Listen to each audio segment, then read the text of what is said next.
بسم اللہ الرحمن الرحیم۔ عزیز طالبات السلام علیکم۔ میں ڈاکٹر کنیز فاطمہ آپ کو آن لائن سپورٹ پروگرام میں خوش آمدید کہتی ہوں۔ ہمارا آج کا سبق سورہ انفال کی آیات 29 تا 37 پر مشتمل ہے۔ آج ہم ان کا اعادہ کریں گے کیونکہ 1 تا 48 آیات ہمارے نصاب میں شامل ہیں۔ تو آئیے آج کا سبق شروع کرنے سے پہلے آج کے سبق کے مقاصد جانتے ہیں۔ طلباء درست تلفظ کے ساتھ قرأت کر سکیں گے، ترجمہ اور مشکل الفاظ کے معنی جان سکیں گے، مشقی سوالات کے جوابات دے سکیں گے۔ ہمارے آج کے سبق کی کامیابی کا معیار کچھ یوں ہے، توجہ سے سنیے، بغور مطالعہ کیجیے تاکہ تحریری کام بآسانی کیا جا سکے۔ اب ہم عزیز طلباء ان آیات کا تفصیل ترجمہ کرتے ہیں۔ اعوذ باللہ من الشیطان الرجیم، بسم اللہ الرحمن الرحیم۔ یا ایھا الذین، اے وہ لوگو، آمنو جو ایمان لائے ہو، ان اگر، تتقوا تم ڈرو گے، اللہ ججعل وہ بنا دے گا، لکم تمہارے لیے، فرقان، ویکفر اور دور کر دے گا، عنکم تم سے، سیئاتکم تمام برائیاں، ویغفر لکم اور بخش دے گا تمہیں، واللہ اور اللہ ذو فضل والا، عظیم بڑا، وَإِذْ اور جب، یمکروا بک خفیہ تدبیریں کرتے تھے آپ کے بارے میں، الذین وہ لوگ جنہوں نے کفروا کفر کیا، لیثبتوک تمہیں قید کر لے، او یقتلوک یا قتل کر دیں تمہیں، او یخرجوک یا نکال دے تمہیں، اور یمکرون خفیہ تدبیریں وہ کرتے تھے، ویمکر اللہ اور خفیہ تدبیریں کرتا ہے اللہ، واللہ اور اللہ خیر الماکرین بہترین تدبیر کرنے والا، وَإِذَا اور جب تتلیٰ پڑھی جاتی ہیں، علیہم ان پر، آیاتنا ہماری آیتیں، قالوا وہ کہتے ہیں، قد سمعنا البتہ ہم نے سن لیا، لو نشاء اگر ہم چاہیں،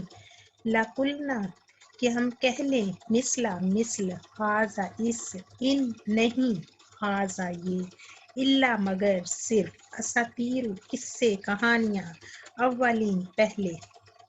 وَإِذْ اور جب قالوا وہ کہنے لگے، اللہم اے اللہ، ان اگر کانا سے، ھذا یہ، ہوا وہ، حق من سے، عندکا تیری طرف، فامطر تو برسا، علینا ہم پر، حجارۃ پتھر، من سے، سمائے آسمان، اوی یا تینا لے آ ہم پر، بعذاب عذاب، علیم دردناک، وما کانا اور نہیں ہے اللہ یعذبہم کہ انہیں عذاب دے، وانت جب کہ آپ صلی اللہ علیہ وسلم فیہم ان میں ہیں، وما اور نہیں کانا ہے اللہ معذبہم انہیں عذاب دینے والا، وہم جب کہ وہ، یستغفرون بخشش مانگتے ہیں، وما اور کیا، لہم ان کے لیے، الا کہ نہ، یعذبہم انہیں عذاب دے اللہ وہم جب کہ وہ، یصدون روکتے ہیں، عن سے، مسجد الحرام، وما اور نہیں، کانوا وہ ہیں، اولیاء اس کے متولی، ان نہیں، اولیاء اس کے متولی، الا مگر صرف، متقی پرہیزگار، ولیکن اور لیکن، اکثرہم ان میں سے اکثر، لا یعلمون نہیں جانتے، وما اور نہیں، کانا تھی، صلاتہم ان کی نماز، عند نزدیک، بیت خانہ کعبہ، الا مگر، مکان سیٹیاں، وتصدیۃ اور تالیاں، فذوقوا پس چکھو، عذاب بما اس کے بدلے جو، کنتم تکفرون تم کفر کرتے تھے، انا بے شک، الذین جن لوگوں نے، کفروا کفر کیا، کافر ہوئے، ینفقون خرچ کرتے ہیں،